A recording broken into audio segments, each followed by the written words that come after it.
भाजपा में और संघ में दलित आदिवासी सिर्फ शोभा की वस्तु है, सिर्फ शोभा की वस्तु। जैसे आज राष्ट्रपति महोदया हैं, हिंदू सब है, मुसलमानों को भी हिंदुत्व में ला रहे हैं, लेकिन दलितों को मंदिरों में प्रवेश नहीं मिल पा रहा है। क्यों? इसके लिए कौन जिम्मेदार है? सरकार। जब चुनाव हो या दिखाना हो तब तो भारतीय जनता पार्टी गांधी को पूछती है, वरना ये तो सावरकर और गोडसे के लोग हैं। मध्य प्रदेश आज भी देश में आदिवासियों पर अपराधों में नंबर 1 है, बाल अपराधों में नंबर 1 है, महिलाओं के प्रति अत्याचार और उसमें पहले 3 राज्यों में है। क्या है? जातीयता की इतनी गहरी जड़ें, और ये जातीय विद्वेष खत्म करने के लिए सरकार या समाज क्या कर रहा है? नमस्कार, मैं हूं संजीव श्रीवास्तव। आप देख रहे हैं 4 PM मध्य प्रदेश। मित्रों, मध्य प्रदेश में अमानवीय व्यवहार, अमानवीय बर्ताव के मामले थमने का नाम नहीं ले रहे हैं। एक के बाद एक लगातार कुछ ऐसे घटनाक्रम हो रहे हैं जो राज्य के मुख पर कालिक तो पोती पोत रहे हैं, साथ में प्रदेश सरकार का जो एक रसूख है, एक रवैया है, या एक जो भय होना चाहिए, उसकी धज्जियां बिखरने वाले मामले माने जा रहे हैं। और मसला फिर एक हुआ है, आपको ध्यान होगा, अभी हमने एक मामला आपको दिखाया हुआ है कि कैसे दमोह में एक ओबीसी वर्ग के युवक के साथ अमानवीय बर्ताव हुआ था। वहां कुछ एक उच्च वर्ग के जो ब्राह्मण समुदाय से आने वाले जो लोग हैं, उन्होंने बेहद बेहद ऐसा दृश्य उत्पन्न किया था जिसने शर्मसार किया था मध्य प्रदेश को। उन्होंने अपने पैर धुलवाकर उसको पिलवाए थे, माफी मंगवाई थी। उसका दोष इतना था कि उसने वहां एक जो ये उच्च वर्ग के शख्स थे, वो जो शराब बेचने, शराब पीने के ब्लेम में पकड़े गए थे, उन्हें लेकर एक एआई से वीडियो जनरेट करके, एक एआई से फोटो जनरेट करके डाल दिया था और बाद में उन्होंने मिटा दिया था। खैर, मामला ऐसा था कि जिसके बाद वो बिल्कुल अलग शक्ल ले चुका था और वो घटनाक्रम हुआ, तो उसमें एनएसए लगाया है। कोर्ट ने जब खिंचाई की मध्य प्रदेश की पुलिस की, राज्य की सरकार को कहीं आड़े हाथों लिया, तो एनएसए हुआ। अभी 2 दिन पहले की घटना, और अब फिर एक मामला सामने आ गया है कटनी से। कटनी वो जिला है जहां जो बड़े एक कह सकते हैं चर्चित इलाकों में से एक है।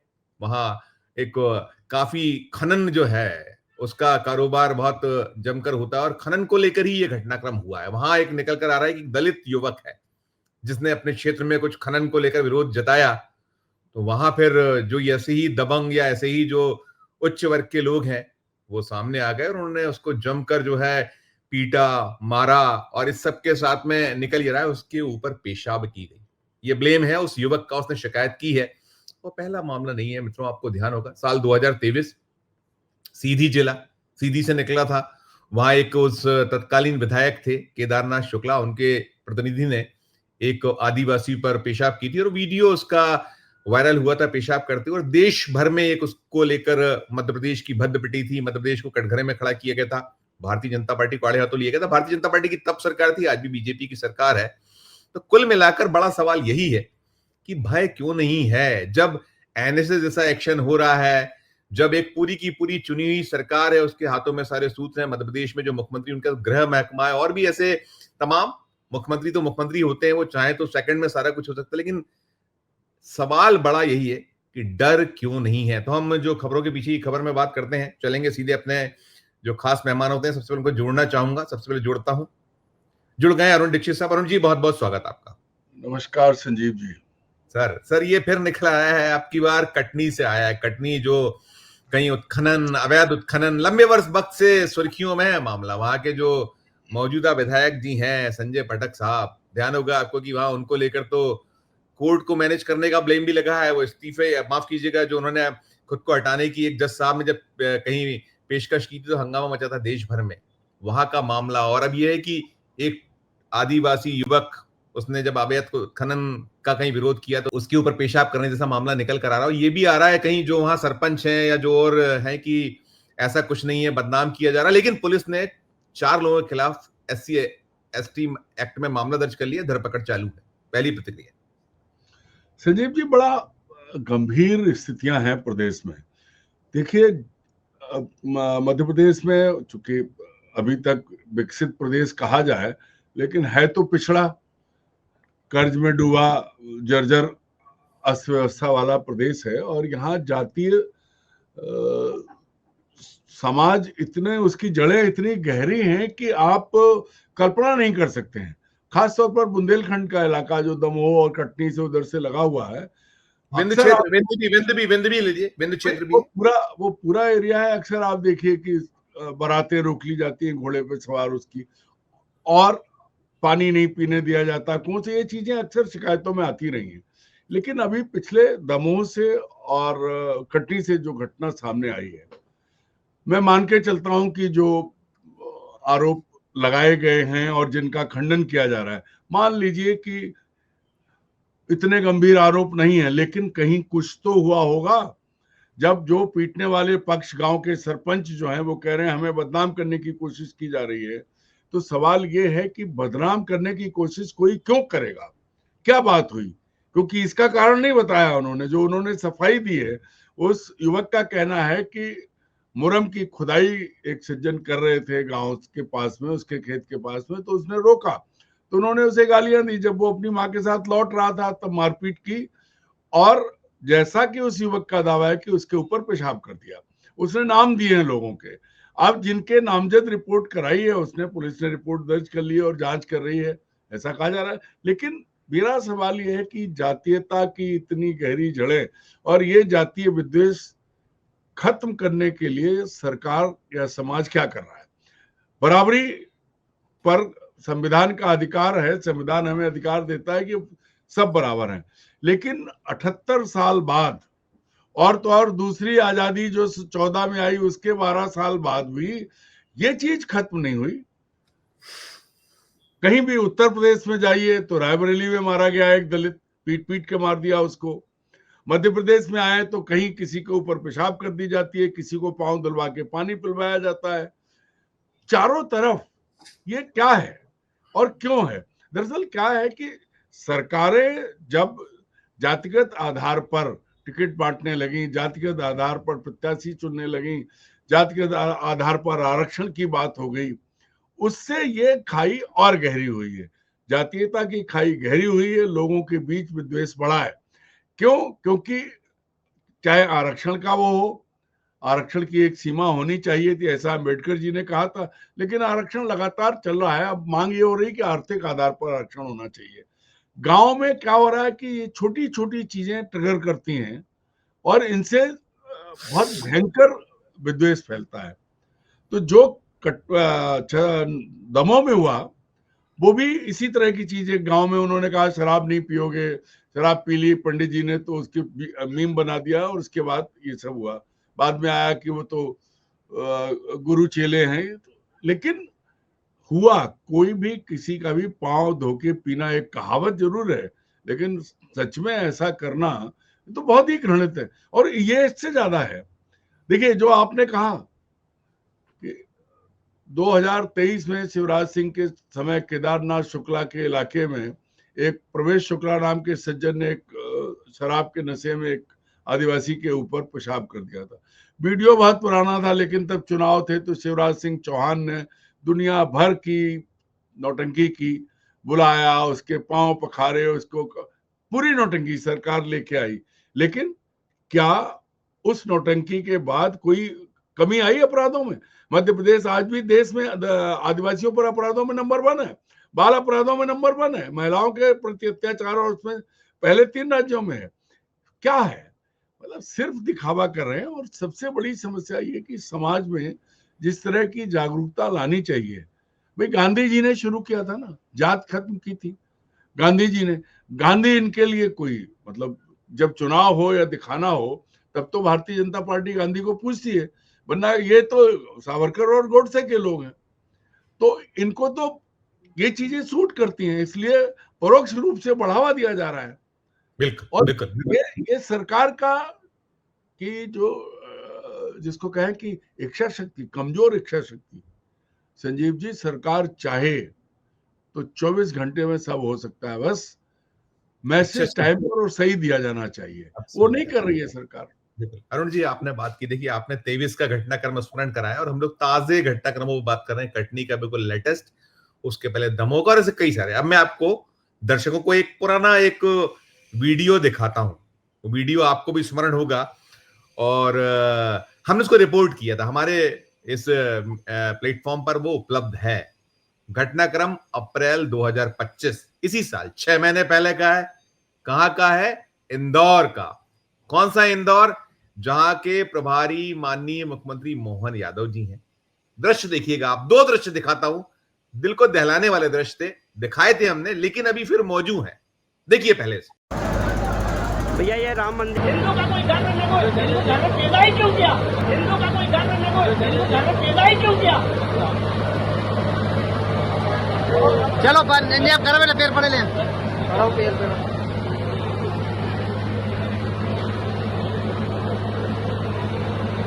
अरुण जी, ये 2 दृश्य आपने देखे। मैं पहले बता दूं कि ये दृश्य इंदौर के बेटमा के हैं। बेटमा में एक वो जो दलित युवक है, वो मंदिर में जाने का प्रयास कर रहा था, परिवार के साथ विवाह हो रहा था, दुखी था, नहीं घुसने दिया उसे वहां जो उच्च वर्ग के लोग थे।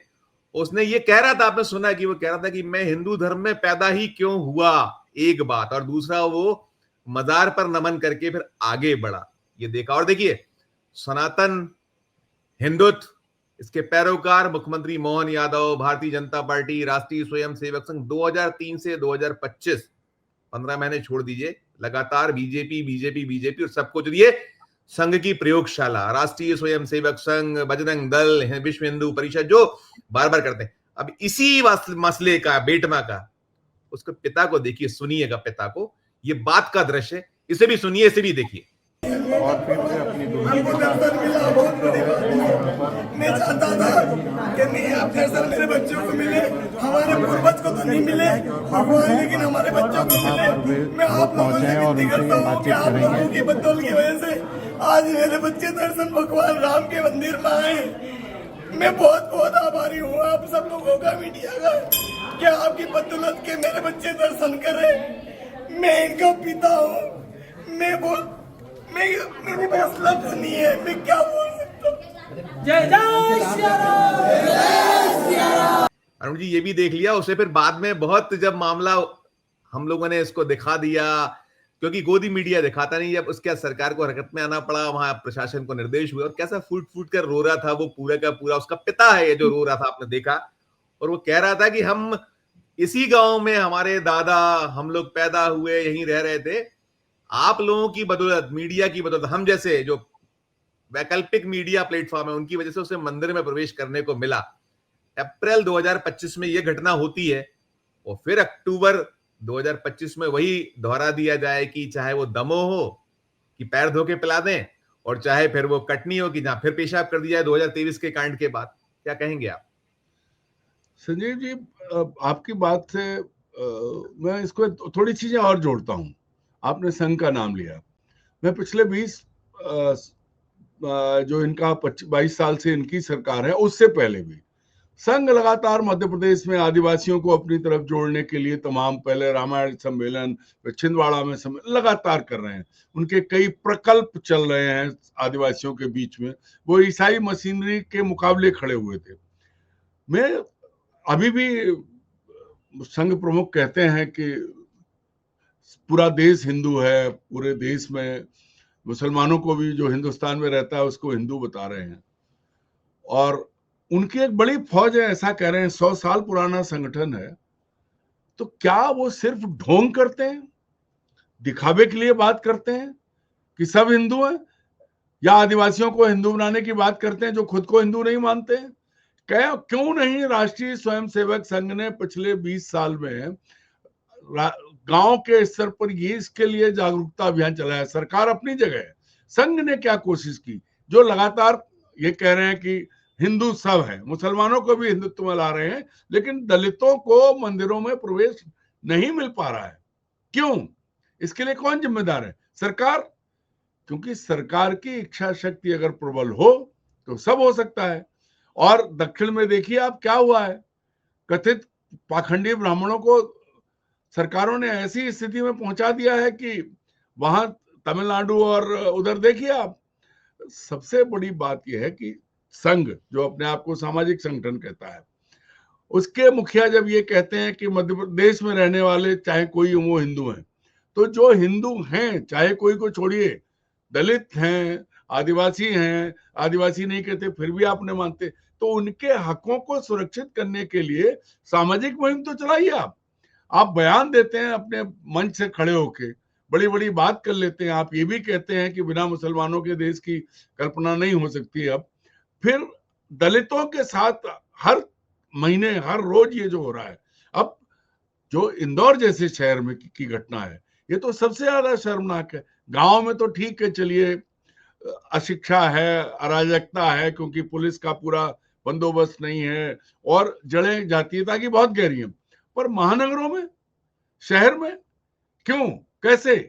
एक तरफ आप बड़ी बड़ी बातें कर रहे हैं और दूसरी तरफ आप अपने हिंदुओं को ही आप संरक्षण नहीं दे पा रहे हैं, तो या तो आप भी ऊंची नीचे में शामिल है, क्योंकि जब सरकार बनानी है तब आप ओबीसी ले आएंगे, तब आप योग्यता नहीं देखेंगे, तब आप जातियां देख लेते हैं। लेकिन जो जिनके लिए 29 सीटें रिजर्व हैं, आप 34 सीटें हैं, जो आपको 2 सांसद देते हैं और इतनी बड़ी संख्या में उनका प्रतिनिधित्व है, उनको आप संरक्षण नहीं दे पा रहे हैं। और कोई नेता भी दलितों का मध्य प्रदेश में ऐसा उभर के सामने नहीं आता, चाहे पार्टी लाइन छोड़ के वो अपने समाज के साथ खड़ा हो। वो भी सबसे बड़ी शर्मनाक स्थिति यही है। ऐसा नहीं कि मंत्री नहीं है, बड़े नेता नहीं है, लेकिन उनको असलियत मालूम है कि जो सरकार में बैठे वो नहीं सुनेंगे, न संघ सुनेगा, ना भारतीय जनता पार्टी सुनेगी। मैं तो स्पष्ट कहता हूं कि भाजपा में और संघ में दलित आदिवासी सिर्फ शोभा की वस्तु हैं, सिर्फ शोभा की वस्तु। जैसे आज राष्ट्रपति महोदया हैं, जिनको राष्ट्रपति बनाने के बाद सब तरफ केंद्र की सरकार और संघ सब के हमने एक दलित को राष्ट्रपति बनाया, लेकिन दलितों पर अत्याचार नहीं रोक सकी ना राष्ट्रपति और ना ये सरकार। ये आदिवासी पहले रामनाथ कोविंद दलित थे, ये आदिवासी ट्राइबल, पहले आदिवासी फिर दलित, उसके बाद पहले दलित फिर आदिवासी, पहले दलित फिर आदिवासी, एक यूपी से एक झारखंड से। मुद्दा यह है कि इन दोनों के आने से दलित और आदिवासी समाज को क्या फायदा हुआ? सवाल ये कि राष्ट्रपति बनके एक बड़े आलीशान भवन में, जिसको मैं कहूं एक बड़ी सी जेल में कैद कर दिया गया एक व्यक्ति को। मैं तो ये कहूंगा, स्मरण कराऊंगा, आप जो कह रहे हैं अरुण जी, आप उसको कर दीजिएगा। जैसे कि आपको ध्यान होगा कि उनको ध्यान आया था जब पश्चिम बंगाल में, तब उनकी आत्मा जागृत हुई थी, तब उन्होंने उनको कहा था, लेकिन बाकी देश में और इसके अलावा कभी ऐसा नहीं, कभी नहीं बोली, किसी मुद्दे पे नहीं बोली। लगातार आदिवासियों के साथ घटनाएं हो रही, उस पर भी वो बात नहीं करती। क्यों? क्योंकि जो जानकारी है कि वो सिर्फ शोभा की वस्तु है, उन पर नियंत्रण किसी और का है। क्योंकि अगर आप राष्ट्रपति से समय मांगेंगे तो आपको समय, वो बाया एक अलग पैरेलल सिस्टम बनाया है जिसकी निगरानी खुद पीएमओ करता है। ऐसी बातें सब जानते हैं, लेकिन वही बात है कि जब मंच से खड़े होकर आप झूठ बोलोगे, दोहरापन दिखाओगे, बातें बड़ी बड़ी करोगे और जमीन पे आपके लोग पेशाब करेंगे, ऊपर पांव से धुला हुआ पानी पिलाएंगे या मंदिर में नहीं घुसने देंगे, इसके लिए सब जिम्मेदार हैं, सरकार, संघ, समाज, और खास तौर पर वो बड़बोले नेता जो सिर्फ इसके नाम पे नौटंकी करते हैं, उनकी भूमिका भी बहुत बड़ी है। क्योंकि भेदभाव क्यों बढ़ रहा है? भेदभाव बढ़ इसलिए रहा है कि भेदभाव को बढ़ाने वाले काम या भेदभाव को बढ़ाने की कोशिश सरकार के स्तर पर हो रही है। सबसे बड़ी बिल्कुल।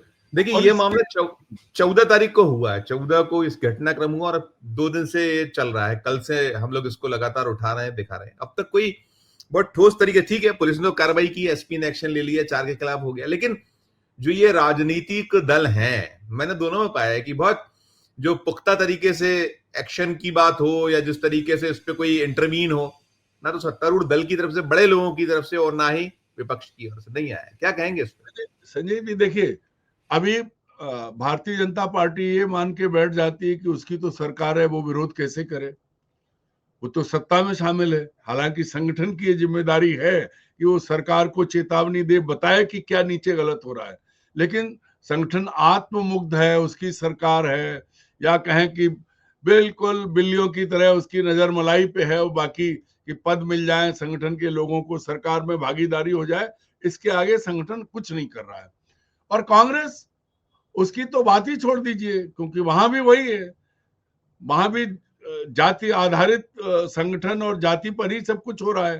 तो ऐसे में कौन आगे आएगा? जीतू पटवारी को देखा था, जो प्रदेश कांग्रेस के अध्यक्ष हैं, कि कंधे पे एक बोरी डाल के शिवराज सिंह के घर पहुंच गए थे। केंद्रीय कृषि मंत्री, दुनिया जानती कि राज्य के फैसले मुख्यमंत्री लेता है। भावांतर योजना शिवराज सिंह लाए थे, लेकिन वो आज मुख्यमंत्री नहीं है, तो सिर्फ नौटंकी करने उनके घर पहुंच गए।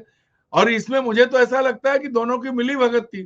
शिवराज खुद प्रासंगिक बने रहना चाहते हैं, इसलिए जीतू पटवारी के घर वो भी अपने बेटे की शादी का कार्ड देने घर जाके देख के आए। तो मुद्दा उन्होंने, क्योंकि मोहन यादव सरकार के खिलाफ मुद्दा है, तो वो महत्व किसको दे रहे हैं? केंद्रीय कृषि मंत्री को। एक मंत्री रहे हैं, उन्हें ये भी मालूम है कि क्या हैसियत है केंद्रीय मंत्री की, लेकिन नहीं, मीडिया में छाया, उन्होंने पहुंचे, बोरी कंधे पे लदी हुई है, रास्ते में हाँप गए तो दूसरे के कंधे पे लाद दी, अब तू ले चल, और वो जब यहाँ पहुंचे ला ला ला फिर रख ली कंधे पे। कैमरों के सामने यही है संजीव जी, नौटंकी कर रही है कांग्रेस, भी नौटंकी कर रही है। दलित और आदिवासी और महिलाओं के लिए दुखद यह है कि मध्य प्रदेश में कोई संगठन, और यहाँ तक तो अब तो जन संगठन भी नहीं बचे हैं जो आवाज उठाएं। राइट ना, कोई पीआईएल नहीं लगती। सामाजिक संगठन को भी, जन संगठनों को भी इतना कमजोर कर दिया है कि वो हिम्मत नहीं कर पा रहे हैं। ठीक है, सबसे बुरी बात तो ये है।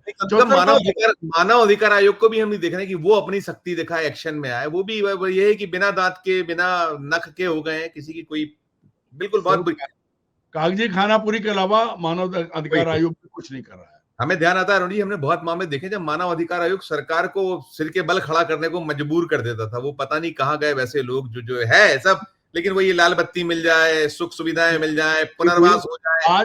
आज चाहे राष्ट्रीय मानव अधिकार आयोग हो या राज्यों के, सिर्फ उपकृत लोग सुविधा भोग के लिए बैठे हैं। जमीनी स्तर पर कहीं कोई, मैं क्षमा चाहता हूँ, केवल मानव अधिकार आयोग नहीं, आदिवासियों के लिए भी ऐसे संवैधानिक संस्थाएं हैं और दलितों के लिए भी हैं। लेकिन हर जगह वही है कि सबको, चूंकि सरकार, आपको क्या होता है कि जैसे ही आप रिटायर होने लगे या रिटायर्ड हो रहे हो, बना दिए, वो अपनी भूमिका में नहीं आ पा रहा। मैं अंतिम सवाल करूंगा अरुण जी, एक बड़ी दुखद खबर अभी आई है, हालांकि एक सुखद ये भी रहा, उसमें संयोग रहा, अच्छा रहा कि बड़ा मामला नहीं हुआ। जो मोहन यादव सरकार में मंत्री जी हैं, राज्य मंत्री दिलीप अहिरवार साहब, वो छतरपुर दौरे पर थे, पहुंच रहे थे, और पता ये चला कि उनके फॉलो वाहन ने एक जो रिक्शा है उसको उड़ा दी और 7 लोग घायल हो गए। और उसमें एक आध जो बुजुर्ग हैं उनको ज्यादा चोटें आई हैं, और बाकी तो ठीक है, चोटें तो सभी को आई हैं, कुछ कम है कुछ ज्यादा है, जैसी भी है। और कोई बहुत, जो मैंने कहा, दुखद पक्ष कोई नहीं हुआ कि कोई मरा नहीं, और कोई बहुत गंभीर रूप से बहुत ऐसा नहीं हुआ। वो 70 वर्षीय बुजुर्ग जरूर है, उनको जरूर फ्रैक्चर वगैरह है। और ये भी कहीं सूचना है अब तक, हम क्योंकि सूचना पे बात करें, आपसे कुछ क्षण पहले का मामला है कि रुका भी नहीं काफिला, निकल गए मंत्री जी। उनका मतलब ये क्या है? और ये इतने रेस इसमें क्यों सवार होते हैं? ये जो सारे के सारे जितने भी हैं, आप चाहे नेता, मंत्री, अफसरान, उनके वाहन ऐसे ही दौड़ते हैं 140, 160। कई बार आपने देखा होगा, अपन लक्ष्मण सिंह गौड़ जी की बात करते हैं, लक्ष्मीकांत शर्मा जी दुनिया में नहीं है, कई बार ऐसे घटनाक्रम हुए हैं, ताकीद दी गई है, एडवाइजरी जारी हुई है, लेकिन वो सवार ऐसे हवा पवन पुत्र हो जाते हैं। टिप्पणी आपकी।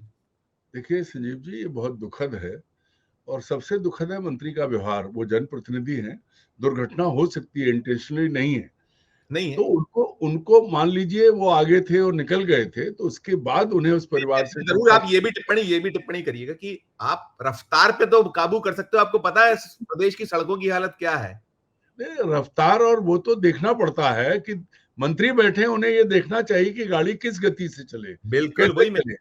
और दूसरी चीज ये है कि दुर्घटना हुई और उनकी जानकारी में आया तो उन्हें रुककर देखना चाहिए था, लेकिन वो नहीं रुके। उनके बिहाफ पर कोई कह रहा है कि आयुष्मान योजना में इलाज करा देंगे। अब खबर ये है अभी कि उन बुजुर्ग के एक पांव को काटने की नौबत है, उन्हें ग्वालियर भेजा गया है। सब चेहरा एक्सीडेंट होते रहते हैं, लेकिन आप मंत्री हैं, आप सरकार है, आपके काफिले के वाहन से अगर टक्कर हुई है तो ये नैतिक दायित्व है कि आप रुककर उनके इलाज की व्यवस्था करें। इससे पहले मंत्री, मुख्यमंत्री रुक के ऐसा करते रहे हैं, लेकिन ये नए नए बने मंत्री सत्ता का गुरूर है, घमंड है, तो सड़क पर कुचलते हुए निकल जाएंगे। और चलो ठीक है, संपर्क करो, कम से कम देख तो लो, वो भी नहीं है। बिल्कुल ये जो बिल्कुल, है, ये जो बहुत असंवेदनशील एग्जैक्टली तस्वीर जो है सरकार की, क्योंकि दिलीप अहरवार एक व्यक्ति नहीं है, आज वो मंत्री हैं। अगर वो इस्तीफा दे दें तब वो एक व्यक्ति होते, फिर भी विधायक रहेंगे। अभी वो सरकार थे और उनकी ये गलती क्षमा के लायक नहीं है। ये शर्मनाक है कि उन्होंने रुककर हाल भी नहीं पूछा। दुर्घटना कोई बड़ी बात नहीं है, हो जाता है जल्दबाजी में, लेकिन कम से कम रुक के पूछ तो लेते। कहीं आग बुझाने तो नहीं जा रहे थे आप, ऐसी दौड़ तो नहीं थी ना, आपके पीछे शेर पड़ा था ना कोई बंदूक लेके पड़ा था। रुक जाते तो नाक कद थोड़ी छोटा होता, रहते तो राज्य मंत्री। ये शर्मनाक है।